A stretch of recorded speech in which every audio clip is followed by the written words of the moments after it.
Breaking news చూస్తున్నాం. YCP నేత నాగార్జున యాదవ్ కు బెయిల్ ను మంజూరు చేసింది న్యాయస్థానం.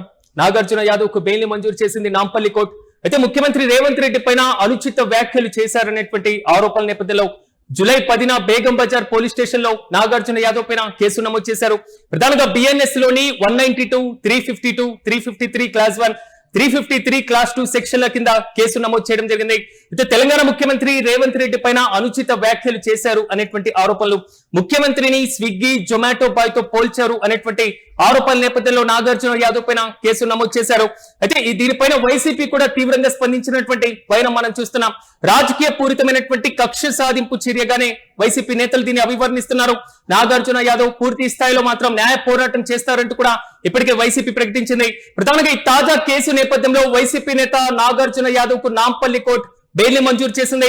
ముఖ్యమంత్రి రేవంత్ రెడ్డి పైన అనుచిత వ్యాఖ్యలు చేశారనేటువంటి ఆరోపణలు రెండు తెలుగు రాష్ట్రాల్లో కూడా ప్రకంపన రేపాయి. కానీ పాతగా చేసినటువంటి అంటే ఎప్పుడో చేసిన ఆరోపణల పైన ఇప్పుడు కేసు నమోదు చేయడం ఏంటి? ఇది వైసీపీ చేస్తున్నటువంటి ప్రధాన క్వశ్చన్. జూలై 10న బేగం బజార్ పోలీస్ స్టేషన్ లో నాగార్జున పైన కేసు నమోదు చేశారు. అయితే బిఎన్ఎస్ లోని అత్యంత కీలకమైనటువంటి సెక్షన్ లో 192, 352, 353 క్లాస్ 1, 353 క్లాస్ 2 సెక్షన్ల కింద కూడా కేసు నమోదు చేశారు. అయితే నాగార్జున యాదవ్ బెయిల్ పై మరింత సమాచారం మా ప్రతినిధి కిరణ్ అందిస్తారు. కిరణ్, చెప్పండి, రెండు తెలుగు రాష్ట్రాల్లో ప్రకంపనలు రేపినటువంటి వైన మనం చూస్తున్నాం. ఆంధ్రప్రదేశ్ పోలీసులు తెలంగాణలో ఉన్నటువంటి నేతలను అరెస్టు చేస్తున్నారు. తెలంగాణలో ఉన్నటువంటి పోలీసులు ఆంధ్రప్రదేశ్ లో ఉన్నటువంటి నేతలను అదుపులో తీసుకుంటున్నటువంటి వైనం రెండు తెలుగు రాష్ట్రాల పోలీస్ వర్గాల్లో కూడా కొంతవరకు చర్చనీయాంశంగా మారింది. తాజాగా అనుచిత వ్యాఖ్యలు చేశారు అనేటువంటి ఆరోపణలపైన నాగార్జున యాదవ్ కు బెయిల్ ను మంజూరు చేయడం జరిగింది. సో రీసెంట్ అప్డేట్స్ అంటే వైసీపీ నేత నాగార్జున యాదవ్ కు నాంపల్లి కోర్టు బెయిల్ మంజూరు చేసింది. తెలంగాణ సీఎం రేవంత్ రెడ్డి పైన అనుచిత వ్యాఖ్యలు చేశారనే ఆరోపణలపై జూలై 10న ఆయన మీద కేసు నమోదైంది. అయితే ఎట్టకేలకు తెలంగాణ పోలీసులు గుంటూరుకు వచ్చి నాగార్జున యాదవ్ ను మఫ్టీలో అరెస్ట్ చేశారు. మఫ్టీలో అరెస్ట్ చేసిన తర్వాత ఆయన స్థానిక పోలీస్ స్టేషన్ సమాచారం ఇచ్చిన తర్వాత హైదరాబాద్ తరలించారు. హైదరాబాద్ తరలించిన తర్వాత ఆయన బేగం బజార్ పోలీస్ స్టేషన్ లో విచారించిన తర్వాత కోర్టుకు హాజరుపరిచారు. అయితే నాంపల్లి కోర్టు 14 రోజులు రిమాండ్ విధించింది. అయితే రిమాండ్ విధించిన తర్వాత ఆయన కోర్టును బెయిల్ ఆశ్రయించారు. అయితే ఎట్టకేలకు ఆయనకు బెయిల్ లభించింది. నాంపల్లి కోర్టులో నాగార్జున యాదవ్ కు బెయిల్ మంజూరు కావడంతో వైసీపీ నేతలు హర్షం వ్యక్తం చేస్తున్నారు. మరోపక్క చట్టపరంగా సోషల్ మీడియా కేసులను ఎదుర్కొంటాం. ఇప్పటికే సుప్రీం కోర్టు ఇచ్చిన గైడ్ లైన్స్ ప్రకారం ఆంధ్ర తెలంగాణ పోలీసులు ఆ పరిధి దాటి వ్యవహరిస్తున్నారు. ఇటీవల జరిగిన అరెస్టుల వ్యవహారాన్ని కూడా మనం ఒకసారి గమనించవచ్చు. ప్రత్యారావణ అరెస్టు వ్యవహారం కావచ్చు, జర్నలిస్ట్ వెంకటరెడ్డి అరెస్టు వ్యవహారం కావచ్చు. ఏకంగా జర్నలిస్ట్ వెంకటరెడ్డి అరెస్టు సమయంలో ఏకంగా ఆయన భార్యను లాగడం కూడా రెండు తెలుగు రాష్ట్రాల్లో కూడా తీవ్ర సంచలనమైంది. ఆ కేసులో సిఐ నేరుగా విఆర్ పోయిన పరిస్థితి ఉంది.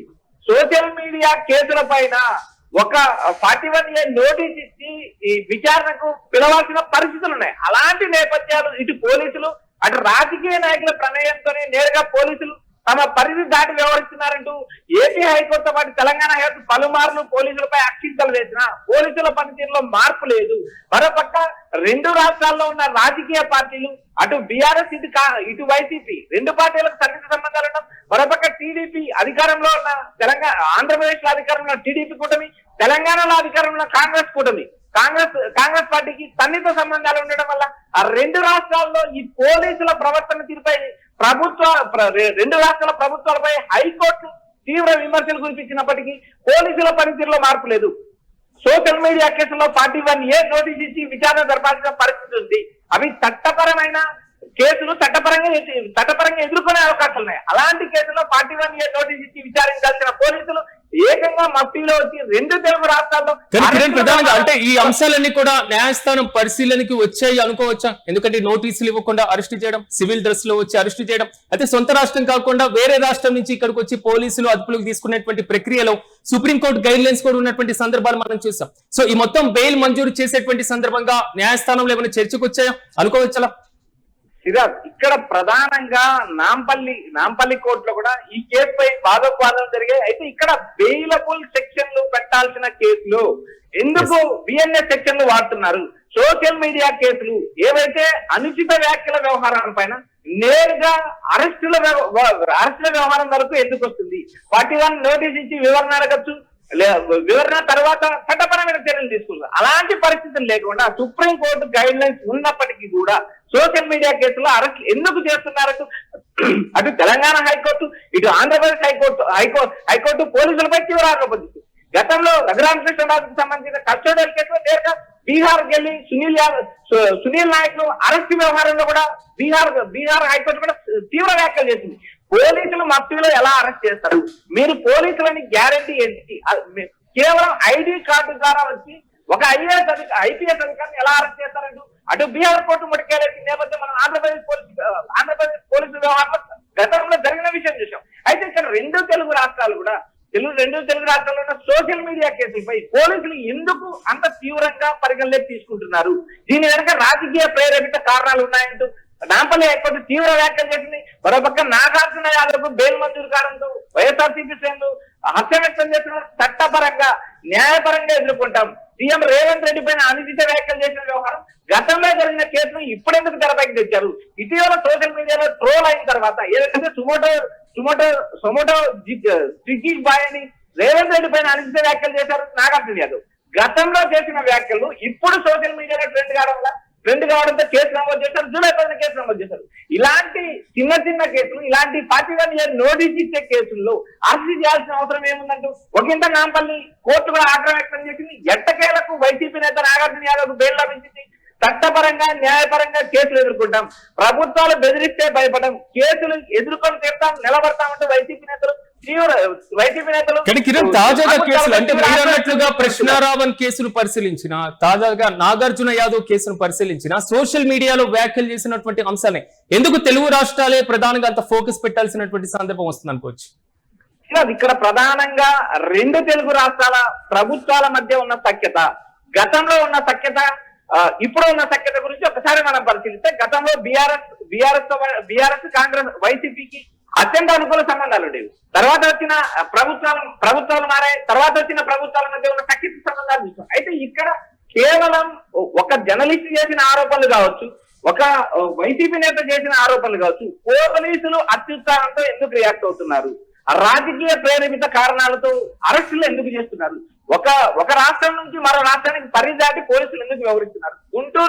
తెలంగాణ నుంచి గుంటూరుకు వచ్చిన పోలీసులు స్థానిక నల్లపాడు పోలీస్ స్టేషన్ లో సమాచారం ఇవ్వకోకుండా నాగార్జున యాదవ్ ను అరెస్ట్ చేసి హైదరాబాద్ తీసుకొచ్చిన నేపథ్యం. హైదరాబాద్ తీసుకొచ్చిన తర్వాత 2 పోలీస్ స్టేషన్లు తిప్పి తిరిగి బేగం బజార్ పోలీస్ స్టేషన్ తీసుకెళ్లి విచారణ చేయడం, తర్వాత నాంపల్లి కోర్టులో హాజరుపడతారు.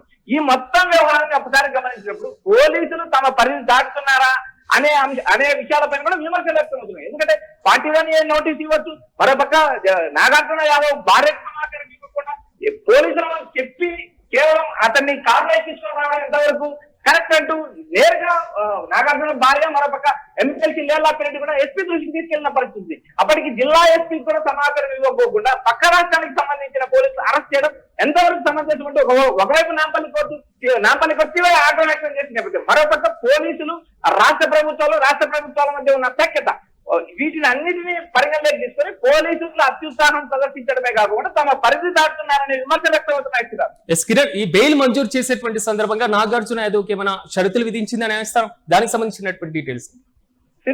నాగార్జున యాదవ్ కు ₹1,00,000 పూచికత్తు పైన బెయిల్ మంజూరు చేశారు. స్థానికంగా ఉన్న పోలీసులకు సమాచారం ఇవ్వకుండా బయటికి వెళ్ళకూడదంటూ కండిషన్ పెట్టారు. అయితే 2 పూచికత్తు పైన ఆయన బెయిల్ మంజూరైంది.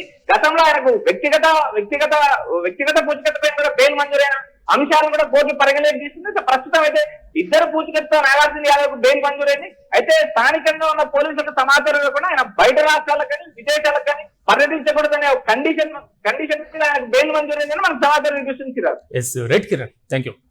వైసీపీ నేత నాగార్జున యాదవ్ కు బెయిల్ మంజూరు చేసింది నాంపల్లి కోర్టు. తెలంగాణ ముఖ్యమంత్రి రేవంత్ రెడ్డి పైన అనుచిత వ్యాఖ్యలు చేశారనేటువంటి ఆరోపణల నేపథ్యంలో జూలై 10న బేగం బజార్ పోలీస్ స్టేషన్ లో నాగార్జున పైన కేసు నమోదు చేశారు. బిఎన్ఎస్ లోని 192, 352, 353 క్లాస్ 1, 353 క్లాస్ 2 సెక్షన్ల కింద కేసు నమోదు చేయడం జరిగింది. అయితే ప్రధానంగా ఈ కేసు నేపథ్యంలో తెలంగాణ పోలీసులు ఏపీకి వెళ్లి అక్కడ అరెస్టు చేసి తీసుకొచ్చినటువంటి నేపథ్యం మాత్రం 2 తెలుగు రాష్ట్రాల్లో ఉన్నటువంటి పోలీస్ వర్గాల్లో కొంతవరకు చర్చనీయాంశంగా మారినటువంటి వైనం. తాజాగా ఈ కేసుకు సంబంధించి నాగార్జున యాదవ్ కు బెయిల్ కూడా మంజూరు చేసింది నాంపల్లి కోర్టు. 2 తెలుగు రాష్ట్రాల్లో ఇప్పుడు ఒకటే చర్చ సాగుతుంది. సోషల్ మీడియాలో చేసినటువంటి వ్యాఖ్యల నేపథ్యంలో 2 తెలుగు రాష్ట్రాల పోలీసులు వేరే రాష్ట్రంలోకి వెళ్లి అరెస్ట్ చేసినటువంటి విధానం. సో ముందస్తుగా కేసు యొక్క వివరాలు తెలియజేయకపోవడం, మరి ముఖ్యంగా సివిల్ డ్రెస్ లో వెళ్లడం, వారికి సంబంధించి ముందస్తుగా నోటీసులు ఇవ్వకుండా అదుపులోకి తీసుకున్నటువంటి వైనం పైన వారి కుటుంబ సభ్యులతో పాటుగా అటువైపు వైసీపీ, ఇటువైపు ప్రశ్న టీం రెండు వర్గాల నుంచి కొంతవరకు విమర్శలు కూడా వ్యక్తమైనటువంటి పరిస్థితులు. ప్రధానంగా ఒక రాష్ట్ర పోలీసులు వేరే రాష్ట్రంలోకి వెళ్లి అదుపులోకి తీసుకున్నటువంటి సందర్భంలో సుప్రీంకోర్టుకు సంబంధించినటువంటి గైడ్ లైన్స్ ను పాటించాలి. ఉదాహరణకి సునీల్ ను బీహార్ నుంచి తీసుకొచ్చేటువంటి నేపథ్యంలో బీహార్ లో పోలీసులు అడ్డుకున్నారు, అక్కడి ప్రభుత్వం కూడా అడ్డుకున్నటువంటి వైనం, కనీసం నోటీసులు ఇవ్వకుండా ఈ విధంగా అదుపులోకి తీసుకుంటారని. కానీ రెండు తెలుగు రాష్ట్రాల మధ్య అలాంటి అడ్డుకునేటువంటి పరిస్థితులు ఎందుకు రావట్లేదు? ఇది రాజకీయ విశ్లేషకుల దగ్గర నుంచి వస్తున్నటువంటి ప్రధాన వాదన. తాజాగా కృష్ణారావును అదుపులోకి తీసుకున్నటువంటి వైనం, మరోవైపు నాగార్జునను అదుపులోకి తీసుకున్నటువంటి వైనం, రెండు క్వశ్చన్ సేమ్ సోషల్ మీడియాలో చేసినటువంటి వ్యాఖ్యలకు సంబంధించినటువంటి కేసులో నడుస్తున్నాయి. చూడాలి, వైసీపీ ఇది కేవలం రాజకీయ కక్షపూరితమైనటువంటి కేసుగా మాత్రమే అభివర్ణిస్తుంది. దీనిపైన న్యాయ పోరాటం చేస్తామంటూ కూడా ఇప్పటికే హుకుం జారీ చేయడం జరిగింది. నాగార్జున యాదవ్ కు తాజాగా బెయిల్ మంజూరు చేసినటువంటి నేపథ్యంలో ప్రధానంగా కీలకమైనటువంటి షరతులు కూడా విధించడం జరిగింది. మరి బెయిల్ మంజూరు చేసినటువంటి సందర్భంలో తెలంగాణ పోలీసులు నెక్స్ట్ స్టెప్ ఏం తీసుకోబోతున్నారు మనము వేచి చూద్దాం.